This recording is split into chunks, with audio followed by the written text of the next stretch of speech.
সংসদের প্রথম অধিবেশন খুব আশা করছিলাম এবং খুব সুন্দরভাবে শেষ হবে এই কামনা করছিলাম।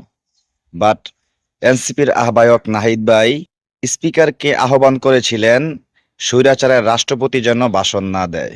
বিরোধী দলের প্রত্যেকটা নেতা অনেক আগে থেকেই বলতেছে 2026 সালের এই সংসদের অধিবেশনে যেন ফেসিবাদের রাষ্ট্রপতি ভাষণ দিতে না পারে। এত কথা, এত তর্ক, এত কিছুর পরেও সেই শাহাবুদ্দিন চুপ্পুকে দিয়েই বিএনপি ভাষণ দেওয়ালো। এটা জাতির জন্য খুবই লজ্জা, বিএনপির জন্য লজ্জা। আজকে বেগম খালেদা জিয়া বেঁচে থাকলে এই রাষ্ট্রপতিকে অনেক আগেই বিদায় করে দিতেন। বিএনপির এই কার্যকলাপে আমরা মোটেও সন্তুষ্ট নই। আমরা বিরোধী দলের নেতাদেরকে অনেক অনেক ধন্যবাদ জানাই। তারা এই স্বৈরাচার রাষ্ট্রপতির ভাষণের আগ মুহূর্তে তারা সংসদকে ওয়াক আউট করে সংসদ থেকে বেরিয়ে গিয়েছেন। এটার জন্য আমি অসংখ্য ধন্যবাদ জানাচ্ছি। আপনারাও আশা করি আমার সাথে একমত থাকবেন। ধন্যবাদ।